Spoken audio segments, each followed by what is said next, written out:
prijatelji, evo nas na nastavku našeg puta trenutno ka jugu, ali u suštini ka istoku.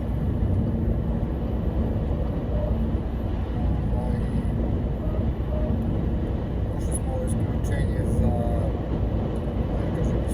za Šumadiju.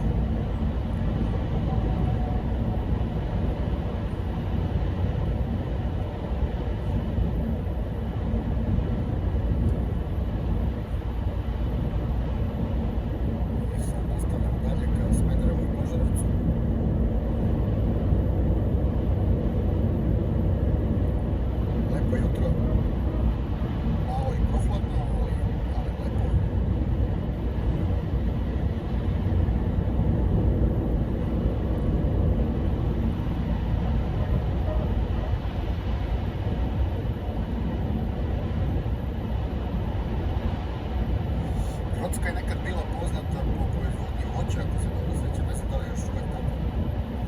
Nisam se vraćao dan.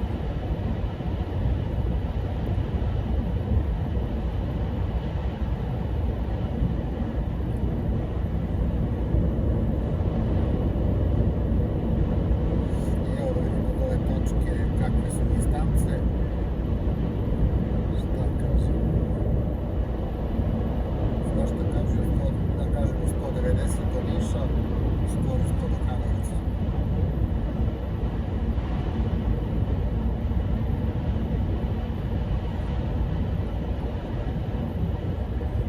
Ali mi ćemo se isključiti na isključenju Požarevac.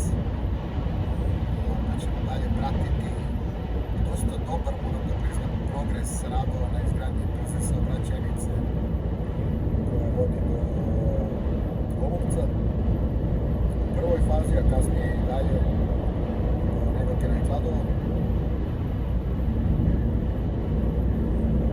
Kroz prelepe predele istočne Srbije.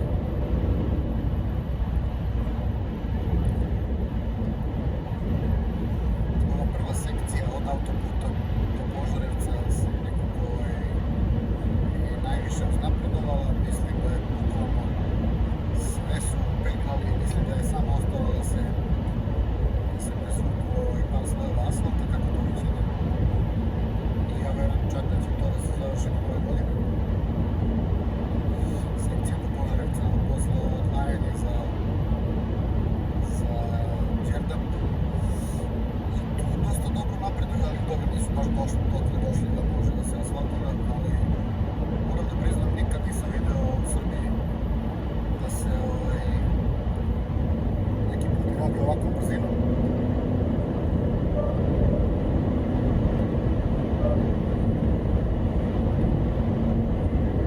Tako da sam nekako baš zadovoljan.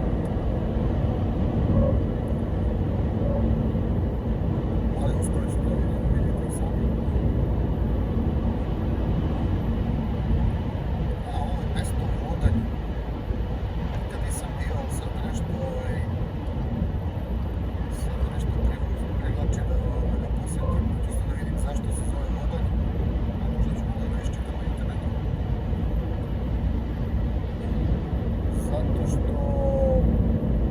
Zašto mi se zapravo čini zanimljivo? Zato što sam ovog leta u severnoj Grčkoj otkrio jedan grad koji se zove Edesa. Edesa bi u nekom prevodu značilo kula na vodi. Ali to je grčki naziv, da ne kažem helenski, a to mesto ima i slovenski naziv, pošto je